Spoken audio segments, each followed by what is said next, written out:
the Democratic-controlled House, controlled by Nancy Pelosi and the Democrats, urged by Joe Biden, just screwed over workers. How did they do that? Well, the railroad workers have real leverage, and they could go on strike. And the Biden administration won't let that happen because he just told Congress to frickin' impose a settlement on these railroad workers. See how that impose. They don't even hide it. They're going to impose a deal on the unions. And these are, by the way, these are the same Democrats that have, I mean, you should have seen this coming. They evoke Ronald Reagan in every goddamn speech. So of course they're going to screw over the workers. The U.S. House moved urgently to head off a looming nationwide rail strike on Wednesday. Man, isn't it amazing how fast they can move when they have to screw over workers? Hey, still haven't gotten clean water to Flint? No. You know, the city of Houston is on a boil their water alert, by the way. Houston has 8 million people in it. Everybody has to boil their water. This country's falling apart. Anyway, back to this. So they passed a bill that would bind companies and workers to a proposed settlement that was reached in September, but was rejected by 4 of the 12 unions involved, but the biggest unions involved. Like half of the members voted against it. Isn't it amazing? These guys, they can't do anything except, hey, we got to get $100 billion to the most corrupt country in Ukraine. Done. Hey, we want to get some clean water to people in Flint. Never happening. Hey, we need to get health care to the people. Go pound sand. Hey, people are going bankrupt from medical bills. Go eat it. But we need to screw over workers. Done. Done. Day one. Done.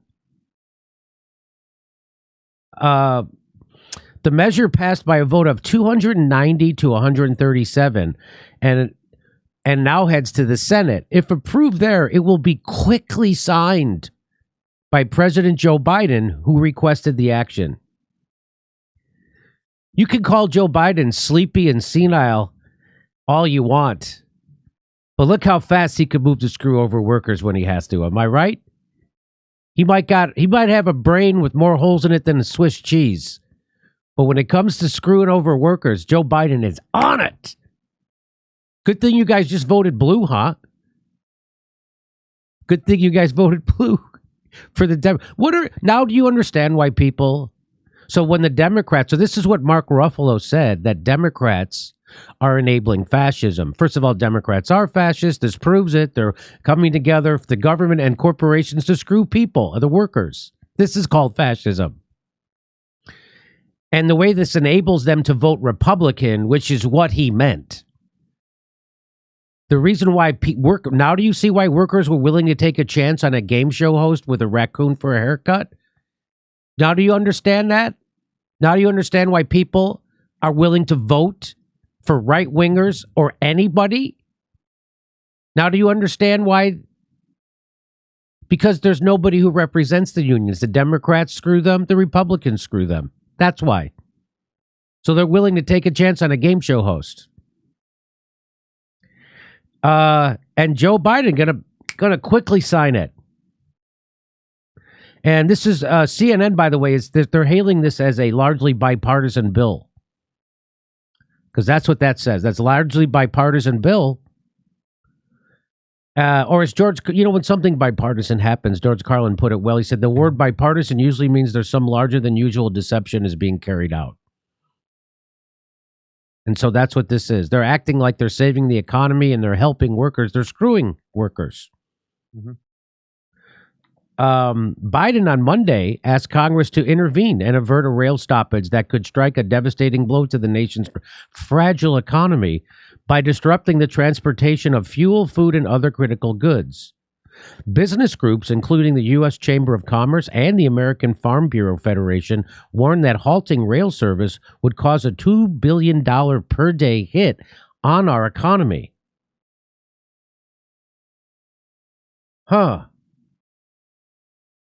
That means that the workers have a shit ton of leverage. And what Joe Biden and Nancy Pelosi and the Democrats just did was take their leverage away. So if there was a strike, You know what this means? This means the strike would be over like that and the workers would win. That's why they're making Joe Biden do this. Who's doing this? Business, corporations, the people Joe Biden serves, you stupid. He doesn't serve you. No matter what fucking Rob Reiner tells you on Twitter, the Democrats are your enemy, just like the Republicans. Business groups, so a $2 billion hit per day. So no matter what it takes, we're going to spend. And no matter how long it takes, no matter how much money it takes, we're going to spend on Ukraine in this unwinnable war with Russia, no problem. But paid sick leave for actual workers in America, we can't afford it. We can't even afford to worry about it. Nothing says. So the bill imposes a compromise labor agreement brokered by the Biden administration that was ultimately voted down by 4 of the 12 unions, representing more than 100,000 employees. The unions have threatened to strike if an agreement can't be reached before December 9th deadline. Boy, nothing says class solidarity like imposing a labor agreement. So now what are the union members supposed to do? Vote Republican, right? Is that what they're supposed to do? So, Craig, let me bring you in. What do you think? So did you know this? There's one more thing. So Nancy Pelosi then did this. Now, this is a trick. She then had a second vote Wednesday that would add 7 days of paid sick leave per year for rail workers covered under the agreement. The rail workers want 15. Nancy Pelosi isn't going to allow them to negotiate that. She's going to impose this. And she's going to give them 7 days, but she's not really giving them 7 days. And why didn't they put these together in the same bill? House Speaker Nancy Pelosi responded to that concern by adding a second vote Wednesday that would add 7 days of paid sick leave per year for rail workers covered under the agreement. However, it will take effect only if the Senate goes along and passes both measures. I have a sneaky feeling that the Senate is only going to pass one of those measures. Which measure do you think it is? So do you see what they're doing there? Nancy Pelosi is giving her and her Democrats cover to vote against workers and take away their right to organize, which is what she just did. And she's going to do it hiding behind, but we gave them 7 days paid leave. First of all, why not just give them 15? Because they ain't getting it. Because the Senate, well, we'll see. So now the Senate could vote against that 7 days and still keep the other agreement, and workers are screwed. So I would say both of those measures passing are probably as likely as her having no burglar alarms at her house. Craig, let me bring you in. Craig, what do you... I'm glad you brought up the separate vote, because I was going to mention that, because I wanted to clearly put out there that is what they're doing. They're providing cover for themselves with this whole thing, adding the 7 days, because supposedly this was the main discrepancy of the argument, was the sick days. And this situation does remind me so much of when, and I was very young, when Reagan with the air traffic controllers, that whole situation, eventually forcing them to get to work, taking away their leverage. But that's why shows like this are so important to deconstruct the news, because immediately right out there, the kind of rhetoric and the narrative they're putting out there is that the Democrats are coming to the table to save the day, that they're going to force a deal that wasn't able to get done, and that's how they're going to spread it. But immediately, like you said, Jimmy, what are you going to do? You're going to vote for the Republicans? There's Republicans like Josh Hawley out there. I see they're already putting out tweets. Oh, Biden's forcing workers to take a deal and taking away their leverage that they don't want to take. So immediately the political spin comes into play. And at the end of the day, you have to look at it that the 7 sick days that they voted on, it kind of reminds me of the whole, remember the debt cancellation bill? Yeah. Even though they put it into play, they'll find a way to make sure it doesn't become law, and they'll find a way where these workers won't be able to get those 7 days. Therefore, their donors will be happy and everybody will be happy, and these people will be forced back to work. But at the end of the day, they're taking away every bit of leverage that these workers have. Well, here's what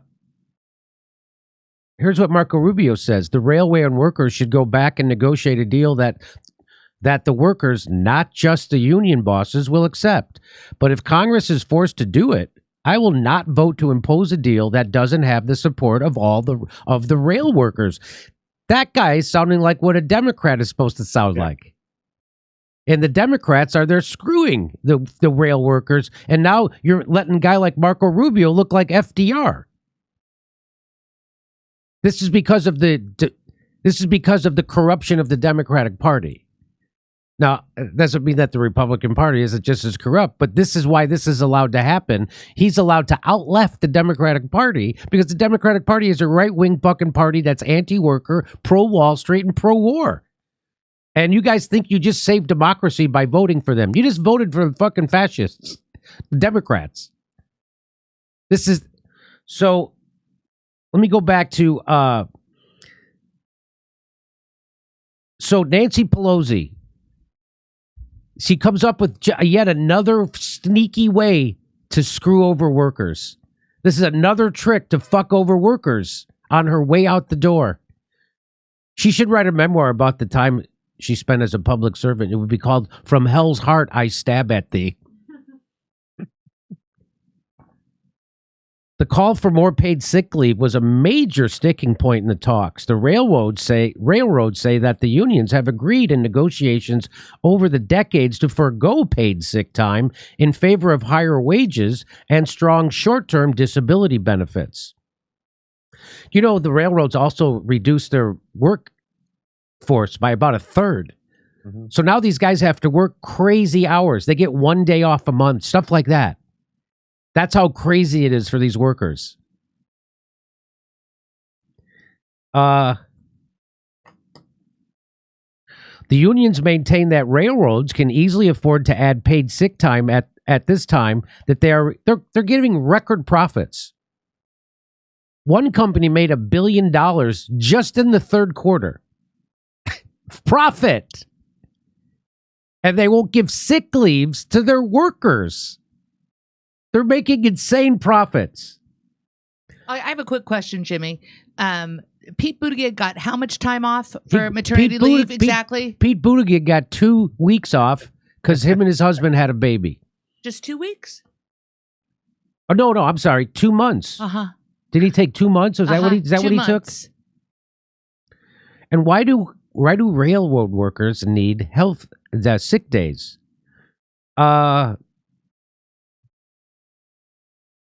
You know, railroad workers are notoriously higher rates of cancer, right? And every day they're exposed to substances that make them sick.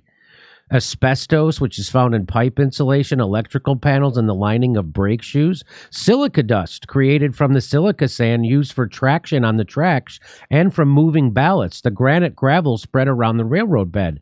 Exhaust from diesel locomotives. Solvents used in cleaning equipment. Railroad ties are treated with creosote. Lead paint on bridges and other structures and equipment, fumes from welding, herbicides, weed killers that are used around the train tracks. All these chemicals they're exposed to every day. And it gives them bladder cancer, colon cancer, kidney, throat, lung, leukemia, lymphoma, multiple myeloma, and mesothelioma. And also some non-cancers, such as asbestosis and chronic obstructive pulmonary disorder. I'm sure Biden's bill is better than nothing, right? I mean, short-term disability benefits would cover the first 3 days of chemo. See? Democrats do care. Quite frankly, the fact that paid leave is not part of this final agreement between railroads and labor is, in my opinion, obscene. Who said that? Democrat Jim McGovern from Massachusetts. Guess who voted for this? Democrat. They all voted for it, by the way. Almost all of them voted for it. 19 Republicans joined them. And Jimmy, like you were saying, it's almost impossible to switch out with the lack of force, the way they downsized, it's impossible to get a day off. So if you have like a wife having a baby and stuff, like there have been situations where they couldn't even get the time off because it's almost impossible. And that was the main part. And it's a point penalty system. Like they get a certain amount of points. So it counts against them if they take days off for whatever reason. Nick, friend of the show, Nick Cruz says, can you all imagine if Donald Trump betrayed rail workers the way Joe Biden did? The progressives would be calling him out and calling him every name under the sun.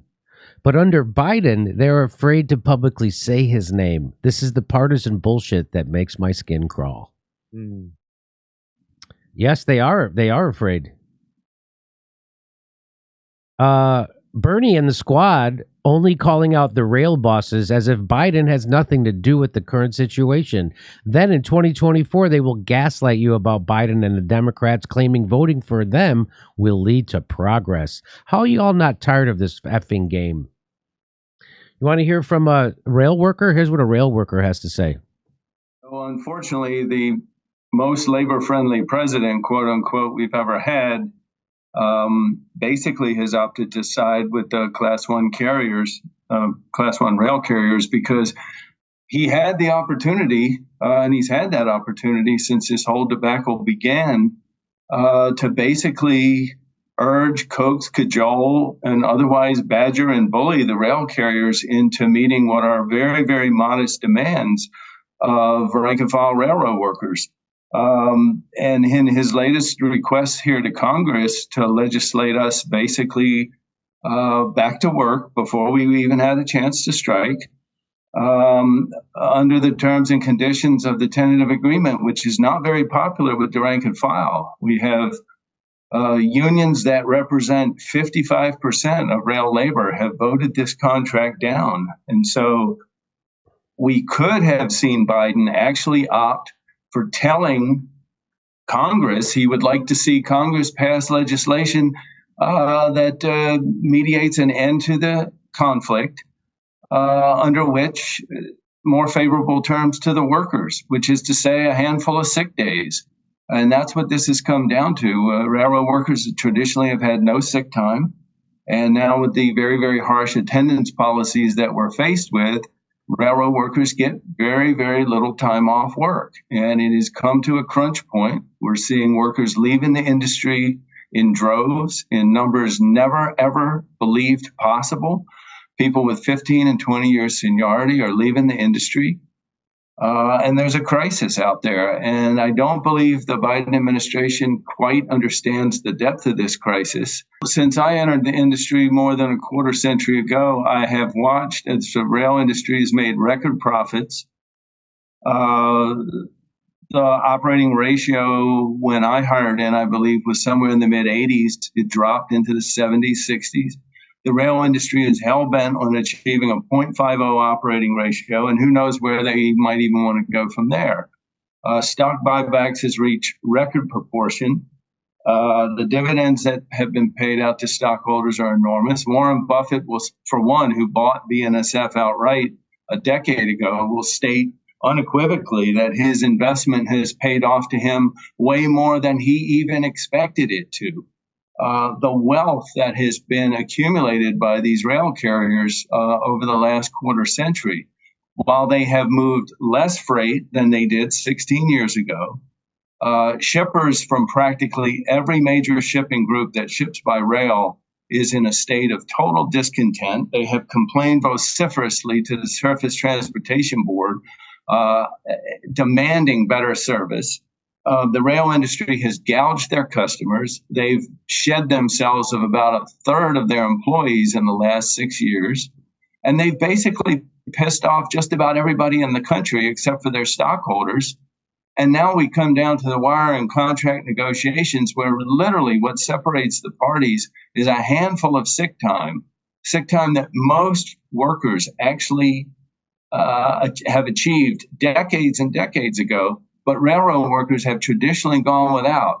And we finally have said enough is enough. We want a handful of sick days.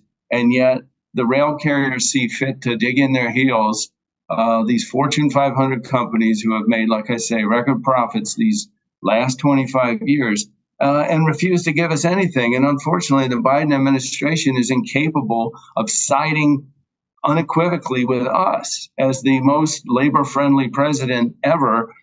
We would have expected that from him. So there's a lot of upset and a lot of discontent right now amongst the working railroaders. That's right. So there's your buddy Joe Biden screwing over hard workers. They wanted a handful of days off. They won't give it to him. That's all they were asking for.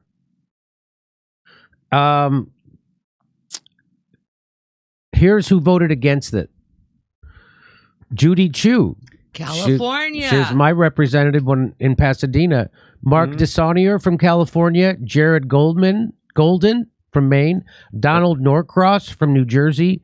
Mary Peltola from Alaska. Mark Pocan, former chair of the Progressive co-chair of the Progressive Caucus, who goes on that show with, what's that guy's name?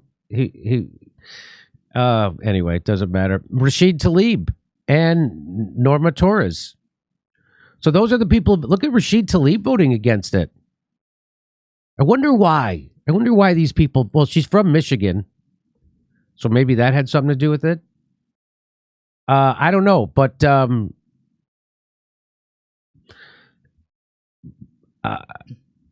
House passes rail contract. So this was also, look at this. So you know that Truth Out, right? That website Truth Out. I often get it confused with Truth Dig, which is different. But I always thought Truth Out was super lefty. Look at their headline, Craig. Yeah. House passes rail contract with 7 days paid sick leave in win for workers. I'm like, well, maybe that was just, so maybe you can't blame it on the journalist who wrote this. Maybe it's just the stupid headline, which just gets written by the editor. So I'm like, well, maybe it was a stupid editor. So I go and I read the first paragraph. No, it says, in a win for workers, the House passed a resolution on Wednesday to force the adoption of a railroad labor contract. How could you in any means call that a win for workers? You just took their ability to strike, their ability to organize and bargain for themselves. You just took it away. That's not a win for the workers. That's a loss, big loss. And over at Truth Out, they're pretending it's a win. I don't know what the fuck's going on over at Truth Out, but that's garbage. And could you find out who wrote this? I forget. I'm in. So there it is. There they are. You know, it's end times when Marco Rubio is the guy who's sticking up for workers. This is like what Bill Murray warned about in Ghostbusters at the end of times. Human sacrifice, dogs and cats living together. Marco Rubio backing the workers. And by the way, so it's going to go to the Senate now.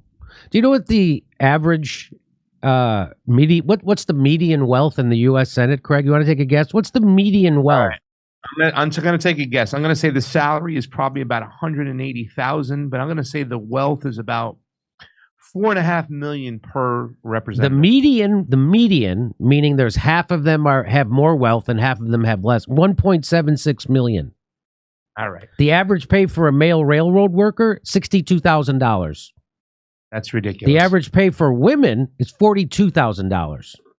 Even more ridiculous. And they want more. Sharon Zhang is the person who wrote that for Truth Out. What in the F is going on? Who wrote this? What in the F is going on with her? That's nuts. That's the exact opposite of the reality. They got screwed.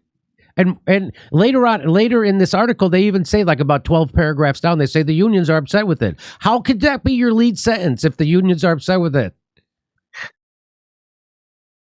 Wow. I hope Biden sticks it to these freeloader freaking railroad workers and signs that, huh? Freeloaders. At least the railroad workers can get abortions, right?